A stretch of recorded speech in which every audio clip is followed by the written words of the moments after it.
All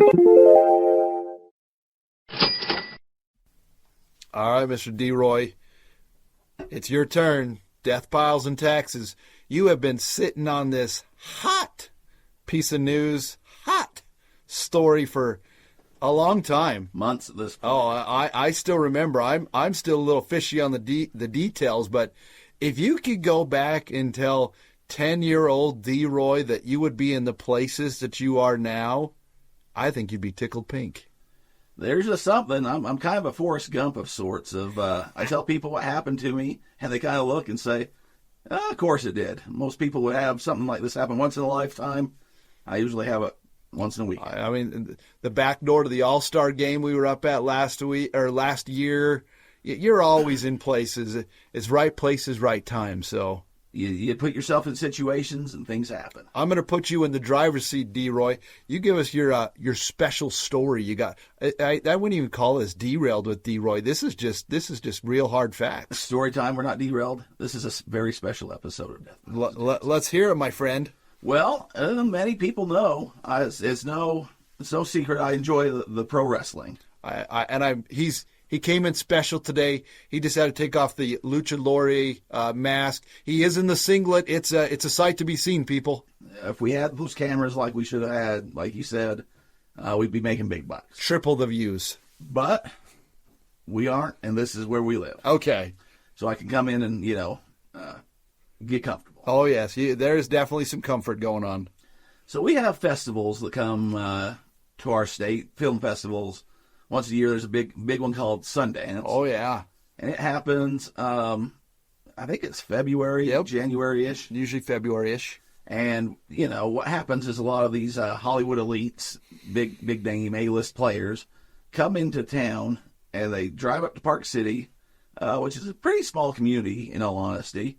And they'll have debuts of their independent films, but it's kind of grown into more of like... just a big Hollywood get-together film festival party type weekend. It goes for a couple weeks, but the main course is about one weekend.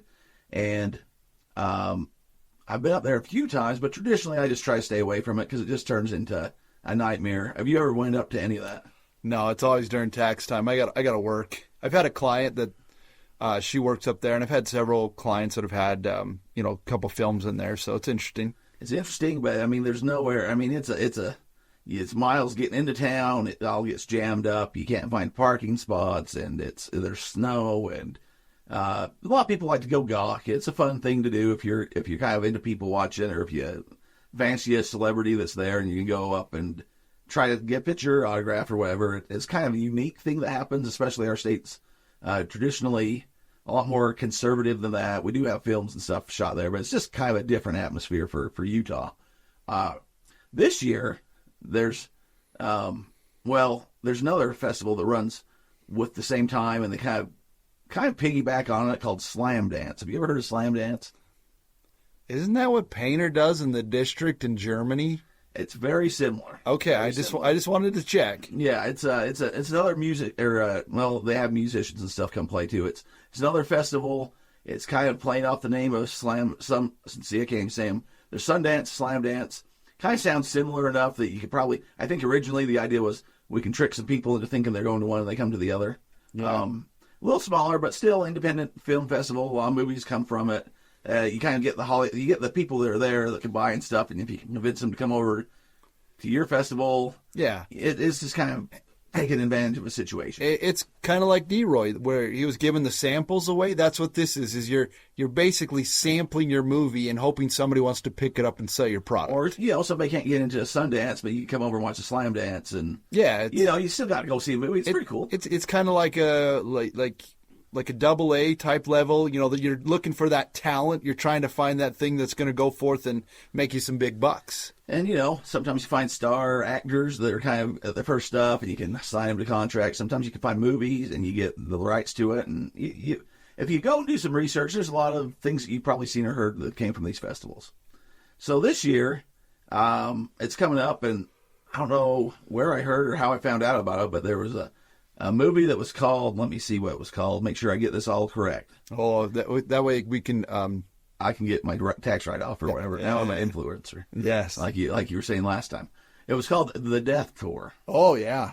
It's a movie about professional wrestling, but what the Death Tour is, see, it sounds like it's just a big violent, bloody mess kind of thing where they go around and bloody up each other and have these death type matches. What it sounds like, but what it really is there's this tour, a group of like small independent wrestler people, and a lot of them go on to be bigger stars elsewhere, up in Canada. Canada, Canuckers. They get together and they'll go do these tours, but they go up to like the northern Inuit indigenous Indian colonies. Oh yeah. Of like up by the Arctic Circle. Yeah, up way up high. It's kind of like, remember when we talked to Coach at the card things, and he'd go fly up and teach some of these indigenous people how to play basketball and stuff. All these stories. Yeah, he taught them a lot of stuff. So what happens is the Canadian government and these governments have money, and they say, if you'll come up here and perform, because these people live like long way. Like on a good day, clear shot, 10 hours away from any civilization, and this is in peak circumstances. What will happen is they come and say, hey, if you'll go put on these wrestling shows at these reservations, we'll pay you X amount of dollars. And so this guy, Tony is his name. Of course it's Tony. Tony Candello. Big Tone. Exactly.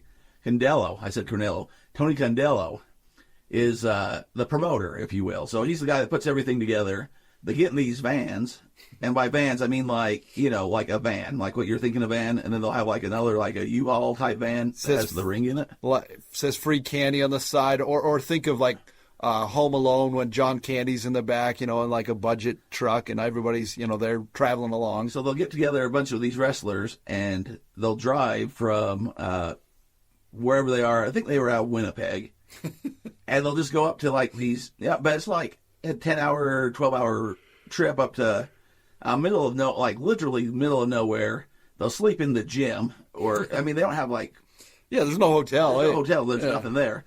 And so it chronicles kind of this, and I read books, but I read wrestler biographies, and there's like Edge and Chris Jericho, and some of these guys went on these, this is how they got started, because who wants to go do this? So you learn kind of how to wrestle, and you can go on these tours, and you have to sleep like in frigid conditions, and then you perform for like 100 people at a gym, and you drive to the next town, but usually it's during the winter time. And Canadian winters, especially there, are pretty bad, like really bad. And so that's why it's called the Death Tours, because they're like driving across frozen lakes and kind of ice road trucking it. Oh, yeah. I had one story where, I think this was in the movie. Anyways, you should probably go check it out. It's kind of worthwhile if you're... There's a lot of good reviews. It's got a 9.8 out of 10. If you're interested in anything I've said here, you're probably interested. But Lance Storm is a guy out of Calgary, Adam. He's a wrestler and trainer. But he said the joke always was... You'd be driving across the lakes, and you hear cracking sounds because... Oh, yeah, the ice is cracking. Ice is cracking, but you're safe. But Tony would always joke the guys and say, oh, we're going to fall through, especially the new guys are just really, really nervous.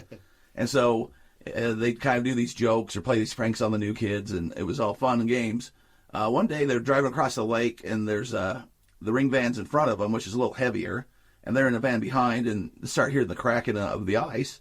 And Tony's kind of doing the same, but he's like, I think they're going to fall through. And this guy's like, oh, I know what's going on here. I've heard these stories before, and kind of was laughing. He's like, no, serious, like.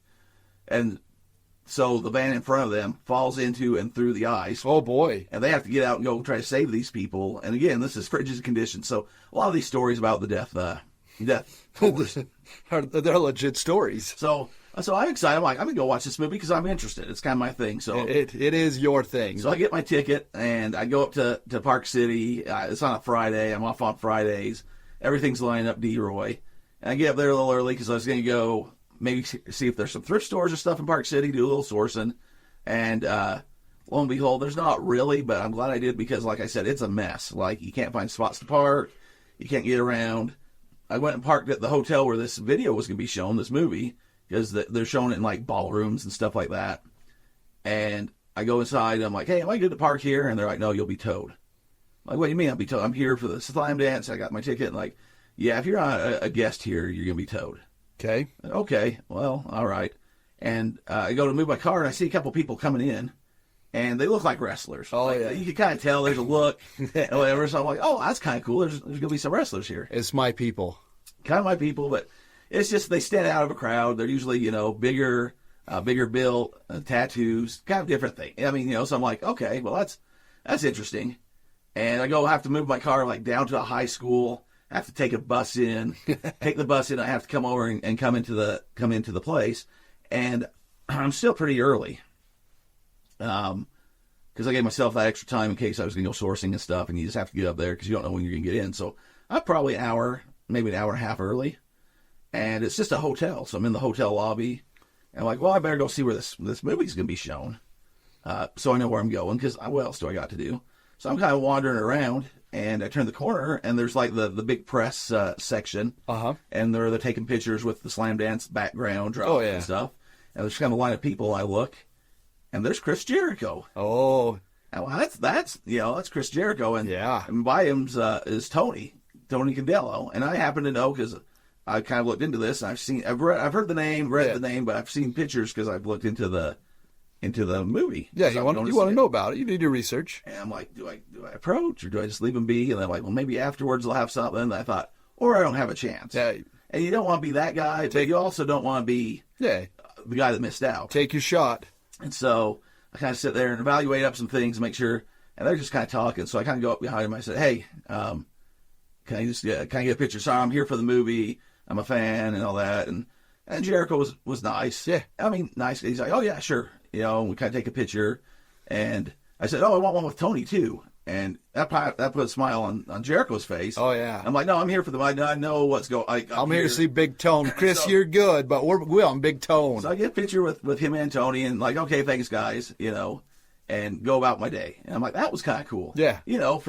I didn't know Jericho was going to be there. He's kind of one of my guys. I enjoy his work. And those of you that are the accountants in the room, Chris Jericho, he is he's a large superstar in the WWE wrestling. AEW now. In the wrestling world, Yeah. I mean, he's a name that people recognize and know. Very big in the late 90s, and he became bigger and bigger, and he's extremely still relevant.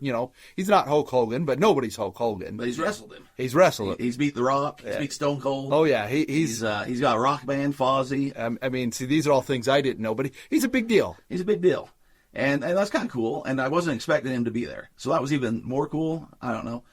And so then I'm like, well, what do I do? Because you can't just. Yeah. So there's a grocery store kind of through the parking lot. I'm like, well, I haven't ate yet. It's kind of lunchtime.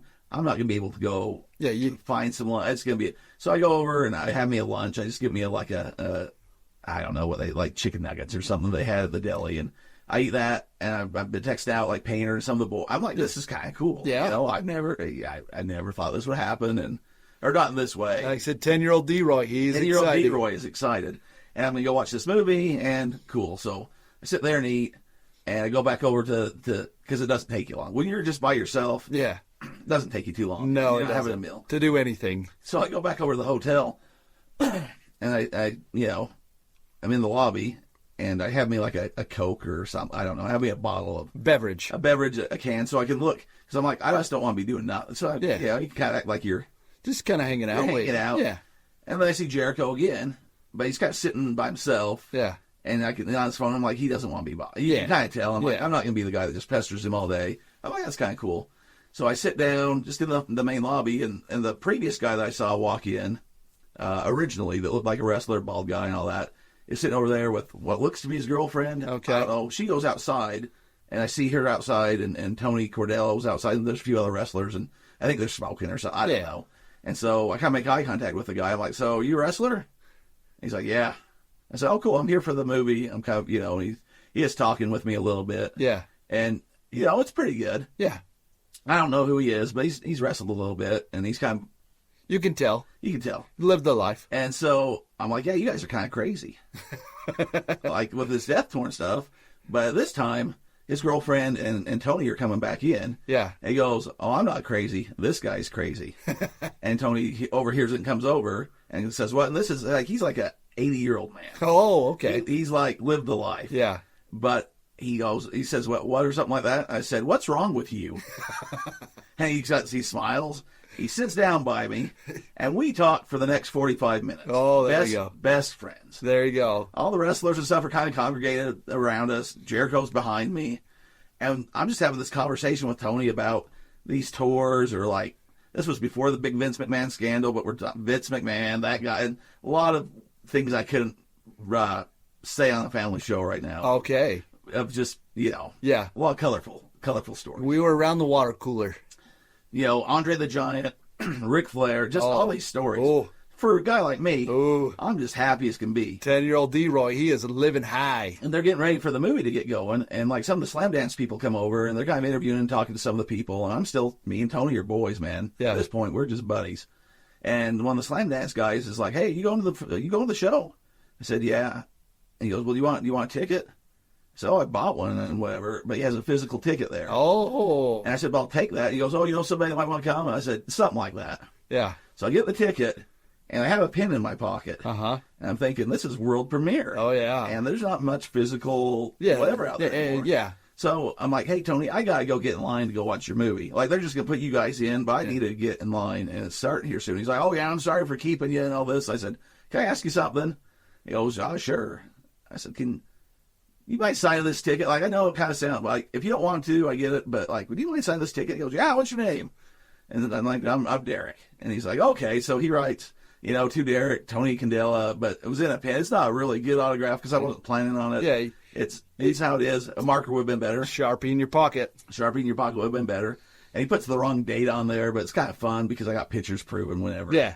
I don't know if I'm going to send him to PSA or not, but Tony's going to pass away probably in the not too distant future because he's old. And now he's got this movie in Legacy and he's trained a lot of these younger guys. So it might be, something might not, but that wasn't the purpose for it. Yeah. It's just kind of cool. PC for you. And I can tell that he was he's kind of happy about it because there's, Jericho and some other names around here, and that's when we're buddies. So I'm going to help him out, and his pack of cigarettes falls out on the couch. I'm like, "Hey, man, you dropped something there." And have you ever seen the Canadian cigarettes? No. They might be a collectible item in themselves. They have pictures of the diseases that you can get from smoking on them. Like somebody with emphysema or like their lungs or something like that. Like very graphic, very whatever. And he goes, "These things will be the death of me." I said, "Well, if this tour hasn't killed you and your profession hasn't killed you, smoking's probably the last of your worries right now, Tony." And he laughed and just thought it was good. And he gave me like a big old hug. Oh, there you go. He told me about Italy and his family. We bonded. We bonded Like 45 minutes. Yeah. So then I go and get in line. And, it's not highly attended, but it was respectable. It was respectable.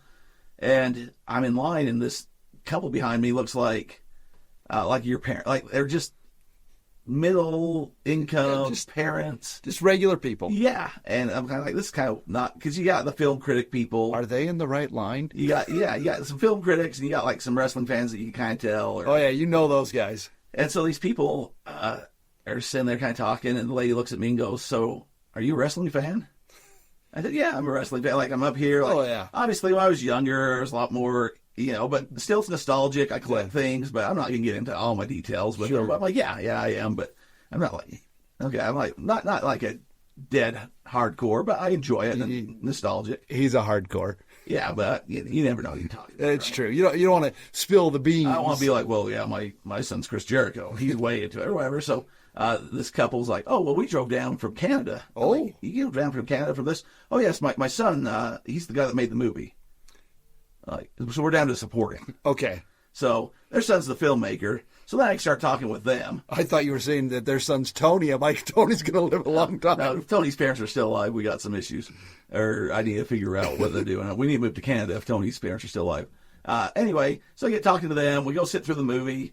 Jericho's sitting like a row or two in front of me. Like, I'm buddies now with all these people. Oh, yeah. After the movie, get out, and people are doing their thing, and I was going to go get another picture, but I'm like, I'll just leave it be. It's a good memory. Yeah. We did good. I come home, I'm kind of on cloud nine. Can't believe all this happened. Just kind of weird. My life's just kind of weird that way. Never know what's going to happen, folks. You go out and you do something. I wasn't expecting to meet Chris Jericho. I wasn't expecting to talk to the guy that was the star. So the movie's all about him and his company and his tour. Like, now you're going to make me watch this movie. Like, he was the star of the movie, and me and him are just hanging out before the world premiere for a good 45 minutes, to the point where I'm like, "Hey, man, I need to go get in line to watch your movie." It's just weird. Yeah. So put yourself in situations make things happen, I guess is the moral of the story. Sure, you get cool things from it. You might have some collectibles. You might, be able to make some money here and there. Your knowledge might pay off, but there's no reason that can't happen to somebody that's a big fan of whatever. You know? So, like I said, long story short, summary of D-Roy's story time. He basically went up to go see a movie that he was extremely interested in, and he got the backdoor treatment. I ended up hanging out with the stars of the film. Oh, backstage treatment, sorry. Stars of the film. Hanging out, hearing the inside scoop, getting some interesting things. And like I said, it's always right place, right time. And there's no reason anymore to, not be involved. Like I said, if you are the guy who loves, I don't know, baseball, basketball, trading cards, dance, drama, theater, there's a lot of opportunities now. And like I said, people are people. Like, it's the same thing. If somebody's like, hey, you know what? I'm a real fan of yours. You're a great accountant. I'm like, oh, how do you know that? Oh, I heard from so-and-so and so. And it's nice when people recognize your work. And it's the same thing. Like, we don't think about it because so many people, I guess, in, media, their entire life is followed. Everything that they do. Oh, so-and-so went to the grocery store and bought this. So-and-so's, on their way to Thailand. So-and-so's there. But a lot of times people will find out in your own life, because when you're influential and help other people in good spots, no matter what it is, these Tony and Jericho, they've provided a lot of entertainment, different things that Derek has created memories with. And that's what it is. It's all going back to those kind of nostalgia things, things that might take us away from the problems of the world, our own financial stress, emotional stress, kids, wives, families with medical issues. You get a little window into life of, hey, life is good. We live in a great place. And Derek got to see the backstage of this whole thing. I mean, what a fun experience because you're at right place, right time, D-Roy. Yeah, put yourself in situations where you can succeed. Don't be afraid. I mean, if I wanted to talk to that guy originally, he wanted to draw over to if it's, hey, are you this or that, or hey, are you associated here or there? Don't be afraid to have conversations with people. People are just people. Worst case, they say no. Yeah, no, and I'm here to watch the movie too. Oh, cool. This should be a good one. And going back, just like A-Rod, that stinking son of a... Still banned. A-Rod is banned. I don't care if Alex Rodriguez came to us and said, we're going to pay you $50,000 for an appearance on your podcast. You can take that money and shove it there, A-Rod. And he could have my spot. Well, that being said, D-Roy, there are two things in this world that are for certain, and that would be... Deathpiles and taxes.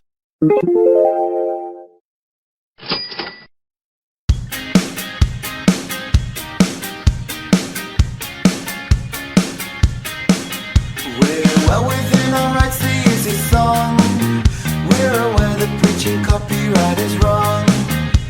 With lots of dedication we've researched the legislation, and this music has nowhere else it belongs. Derek is the king of Deathpiles, and Adam does his taxes all the while. Deathpiles and taxes, selling stuff online in between. Deathpiles and taxes, no copyright infringement to be seen.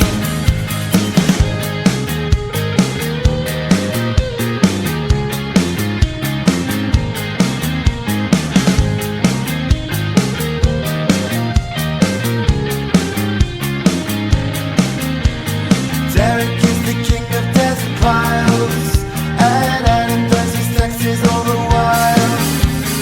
Deathpiles and taxes, selling stuff online in between.